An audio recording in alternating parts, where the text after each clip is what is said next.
Well, I appreciate everybody attending our quarterly partner meeting. If you were on the last one, we had started this year, and we're going to continue to do them every quarter to kind of give it both partners, clients, and everybody alike updates on Accorian, cybersecurity trends, and what we're seeing in the market today.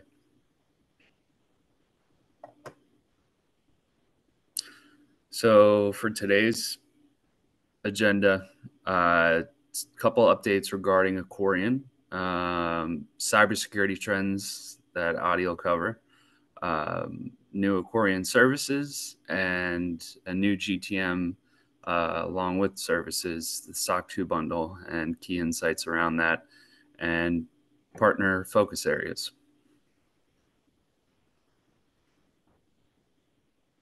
So a few exciting things that have happened this year. A big win for Accorian was at the Entrepreneur Summit and Awards. We were able to take home Cybersecurity Startup of the Year. So that I know that Adi and Shrita, our VP of Pen Testing, were able to attend and take home the award. So that's something we're quite proud of. Also, a lot more AI driven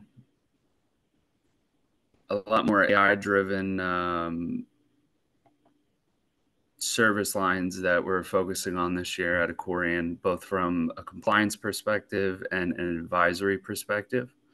Adi will dive a bit into that in the coming slides. Adi, if you want to jump to the next one.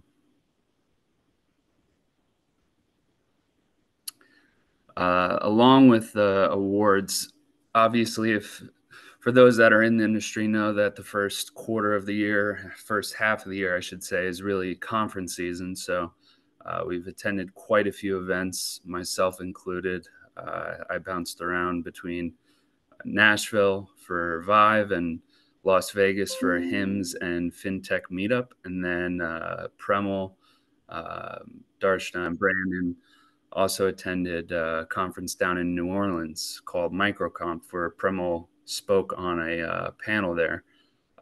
MicroConf's focused more towards startups. So the new GTM that Darshan will be going over shortly here was the focus at that conference, which is the SOC 2 bundle.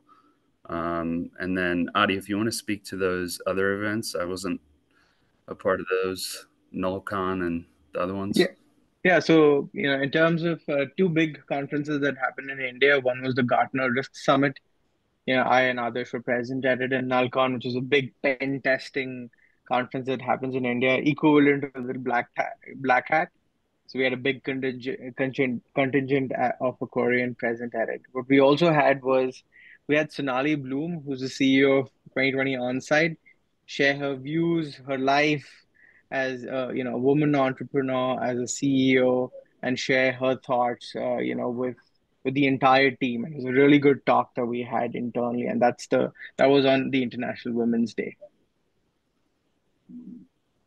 Awesome. Great, awesome.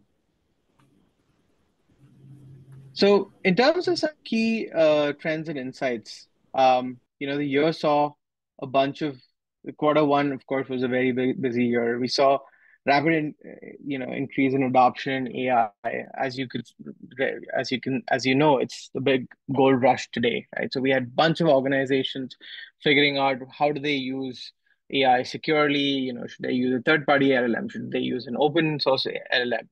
Whatever they did actually did also open up new avenues for attackers to gain access to information, because suddenly data went from on-prem to the cloud to, frankly, third party LLMs that no one knows who's controlling in some cases, right?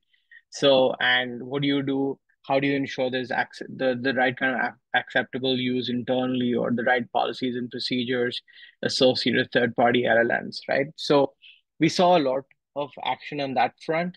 And because of this, new services were developed, and also a lot of new regulations came into picture. Whether it was the EU AI Act that got enforced, US came up with its own. There's NIST AI RMF. There was a high trust AI certification that 42001, and the likes of them.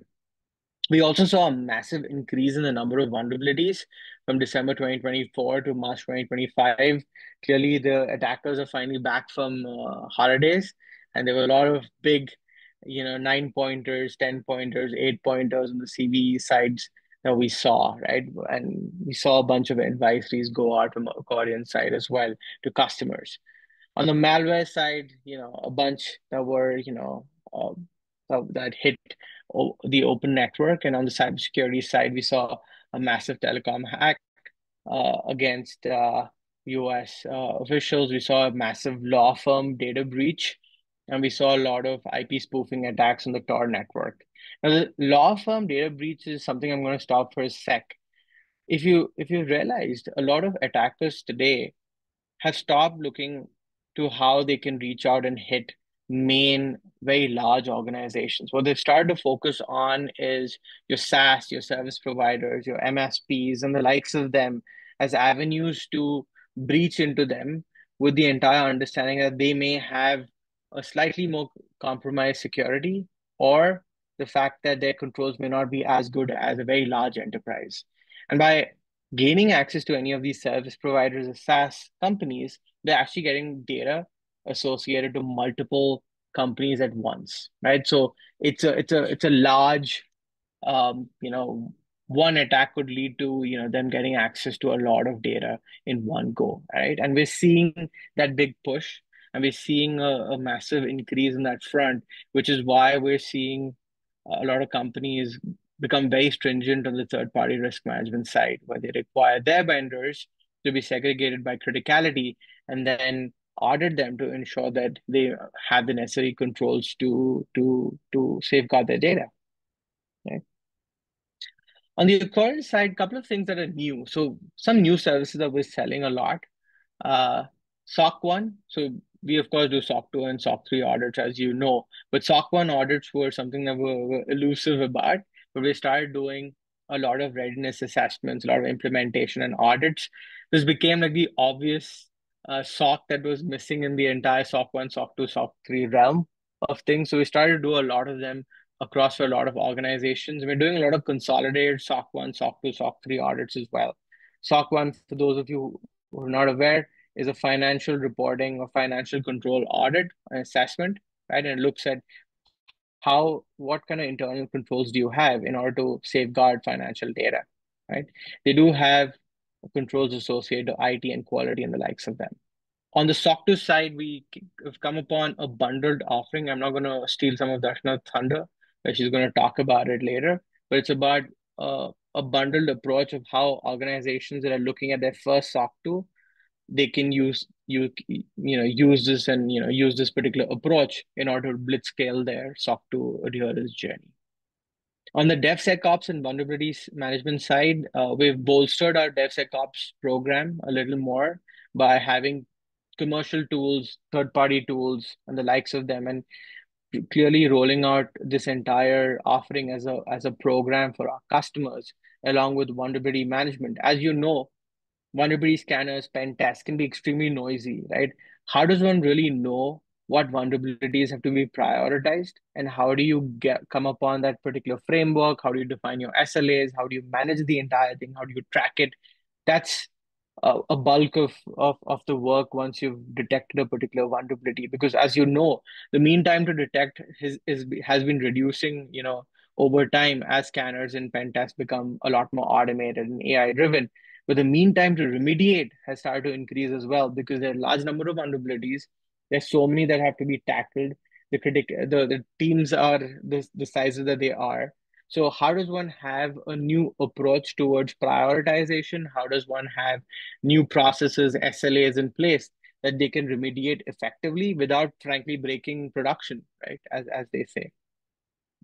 On the high trust side, we have new certifications. The E1 I1 now comes with its own AI certification that can be added to to to its certification. And frankly, and lastly, on the AI side, like James was saying, and I had pitched in, which is we're seeing a lot of action on the AI side. So we've come up with our new services. One is what we call as chatbot pen testing, which is nothing but you know high powered security focused prompt engineering assessments, right? You also prompt testing assessments. We also have ISO 42001 assessments that we're conducting all the way from scoping, gap assessment, readiness, implementation support, all the way to audits. And on the NIST AI RMF, we're helping organizations adhere to the various pillars that have been put forth by NIST.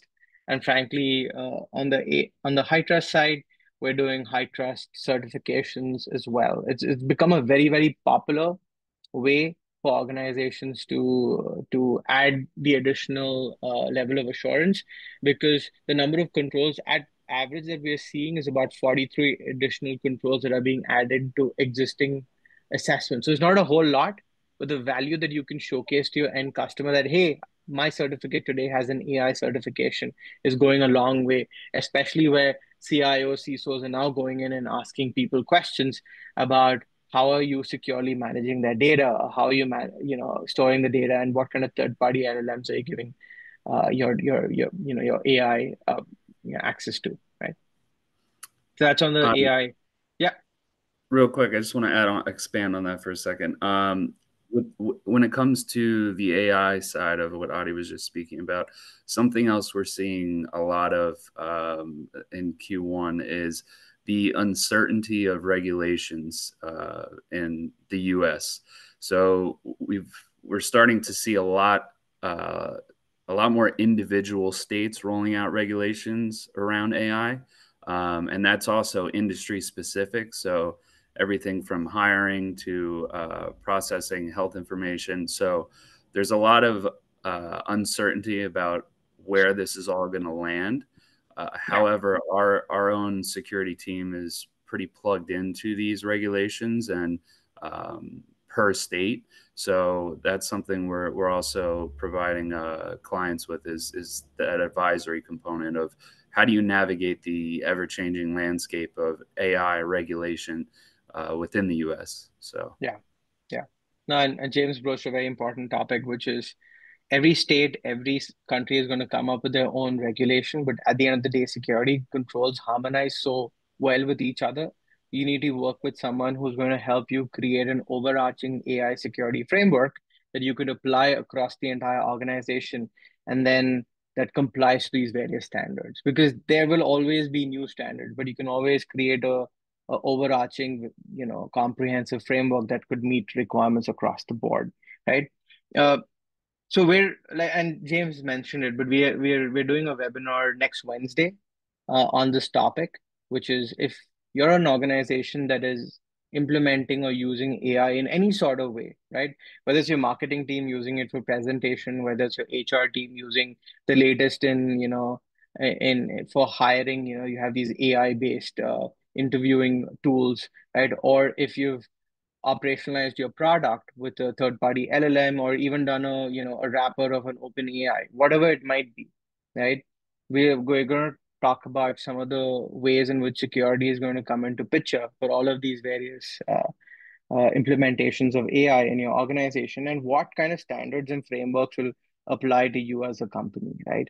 And these are the type of conversations that we want our partners to have. I'm sure you're being asked a lot of questions about AI. I'm sure a lot of your customers ask you, hey, we're implementing AI, what should we be doing? How should we be doing it securely? And if they're not coming and asking you that question, then, I think be proactive, go and ask them the question that, hey, uh, what are some of the controls you have in place now that you've implemented AI across the entire company?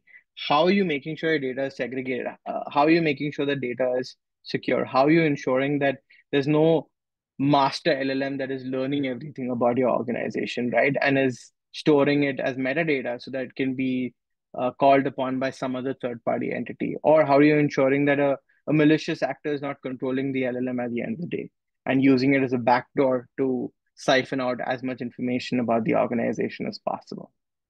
Okay, cool. I also want to talk about what are some of the services that are really selling this quarter, right? And that's the big one, right? If I were to look at most of our most popular services, I would put down about six here. The first is we start to see security posture assessments come up again, right? And it's we this was popular 2, 3 years ago, but now started to pick up a lot, and for many reasons. I want to three reasons that come to mind, which I want to talk about. One is it's being a very effective tool when you're in a mergers and acquisition situation where you're looking to merge with a company, you're acquiring a new company, or the likes of that, and you want to ensure that their security is up to your mark, or whether they have their basic set of security controls in place that as soon as you merge with the company, it's not like there are big gaping holes that are leading to a lot of issues in your overall environment, and there's a big breach because as we know, as soon as there's an acquisition news that hits the newsstand, there's a significant increase in attacks, right? So that is one. The second is I think organizations are like board members. Certification is great, but certification does not actually truly mean true security, right? It tells you that point in time that you're meeting the requirements, but it doesn't tell you what your maturity is. No certification gives you a scorecard that you're on 88 on 100, right? A security posture assessment, if done across the general security domains or done across in the CSF, can tell you, hey, this is what your rating is. It might be a 3.1 on a 4 or a 5, right? And that is something that you can go and showcase as a metric to your board to help get approval for security investment, and then showcase return on security investment, right? So we see a lot of our customers using that as a ways and means to justify security spend, and a lot of partners are successfully selling the service. Another one that is selling a lot is continuous pen testing and vulnerability management. No more are organizations looking at a point in time exercise. Today, AI driven tools exist which can very quickly identify the low and medium hanging fruits across your application, API, mobile application, and networks. We're working with a lot of customers to create and build a program where there's a continuous sense of pen testing. Now, when I mean continuous, I don't mean something that's running every day, but in some cases every week or fortnightly, even monthly in a lot of cases, because these customers are going from once a year annual pen testing somewhere where they need to have the ability to detect vulnerabilities multiple times a year. Because as you know, the moment you finish your pen test, you could literally be vulnerable to new issues, with 40, 50,000 new vulnerabilities coming up, every year, right? So the ability to detect some of these vulnerabilities and then bundling it all up into a vulnerability management program where we're effectively prioritizing the vulnerability, helping in benchmarking what's the mean time to remediate, whether SLAs were met, the likes of them, right? Is really helping organizations drive some of their operations in a more secure manner rather than waiting for that once a year pen test when they're remediating everything. Right? So we're seeing a big increase there. We're definitely seeing a big increase in AI security certifications. We're seeing again a very big increase in red team assessments because, frankly, if the board is asking questions that can I be breached, or this security tool that you've bought, which is your SOC tool or a SOC third party SOC that you've brought into play, whether they truly can detect the latest and greatest in offensive attacks, right? So red team assessments are truly answering that question. They're also allowing organizations to understand if it's a targeted attack, how bad can the impact be and how wide and far can an attacker go, right? So we're seeing a big, so other than your regular pen tests that are happening, once a year or a couple of times a year, organizations are doing one proactive red team assessment, and they'll have a flag like, can you reach my service that have credit card data? Can you reach my service that have PHI data? Can you become an AD admin? Can you breach from the outside, pivot into my network and land and expand and see how wide and far you can go? Can you compromise an endpoint? Can you bypass my EDR? So these are some of the common vulnerabilities flags that we're seeing. We're even seeing very, very sophisticated business email compromise type flags that we're like, can you somehow do a business email compromise attack where you're changing one of the email content, or you're coming in between an communication and the likes of them, because these are very, very real world attacks that folks are facing.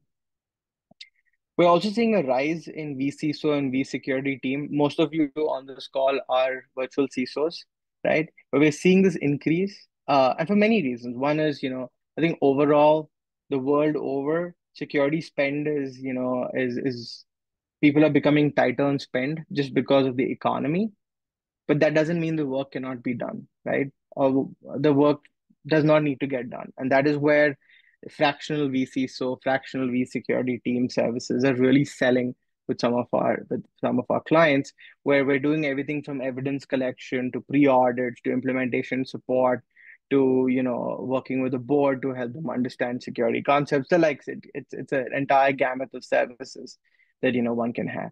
And lastly, NIST 853. I'm seeing this come up again, as I just put up a post today also about FedRAMP 20X, right? But we're seeing the NIST 853 adherence growing with a lot of our customers, especially like James was saying, right? What if you have multiple regulations across states, across various countries? How can you have one overarching comprehensive framework that you adhere to? And that is where the NIST 853 is truly answering that question.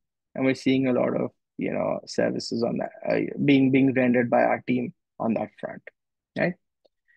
So I know that was a lot of information, and I'm happy to take questions at the end about any queries that you have.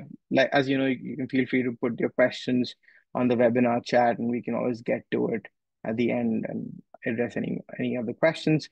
Also, feel free to reach out to us to get more information about any of these services and how is it that our partners are bundling these services into the existing services. Okay? With that said, I'm going to hand it off to Darshana, who's going to talk about what is the SOC 2 bundle all about. Thank you, Aditya. Hello, everyone, and thank you for being with us thus far. I'm Darshana, and I lead the SOC 2 bundle program at Accorian. The SOC 2 bundle, as Aditya mentioned a little bit, and the name speaks for itself, is the life cycle of SOC 2 compliance unified and accelerated with a GRC platform that is Corico. It's a self-driven approach. It allows the freedom of time, but also empowers clients with advisory from a security practitioner. The bundle primarily is built for startups, growth stage organizations, and founders who are looking to achieve the first level of security maturity, build trust with their clients, and bring in the first few deals. That said, the bundle also brings down investments in terms of time, cost, and resources by about 60% as of today. It's a cost effective program, and we've got a lot of traction on the kind of pricing that we have for the bundle. With that, the next slide, I'm going to look through the details of what the bundle includes. Once the scope for the assessment is defined, the clients can start off with a gap assessment, also perform PMP development from scratch, which is policy procedures, documentations that are extremely important for any kind of compliance, and also a risk assessment. The entire program is a questionnaire-based approach, which makes it seamless for clients to navigate through security and compliance. During this phase of the assessment, Accorian helps with pen testing. Once gaps have been identified, it's time to remediate them, and this is when advisory comes in very, very handy. Once gaps have been remediated and evidence is available, Accorian picks it up for audit and helps clients move along the program. We've estimated about 3 to 4 months of timeline in an ideal case scenario for a type 1 and 7 to 8 months for a type 2. When I say ideal case scenario, I mean that remediation is taken seriously, it's prioritized, and clients are able to identify what gaps are to be remediated in order to achieve the attestation. That's everything about the bundle.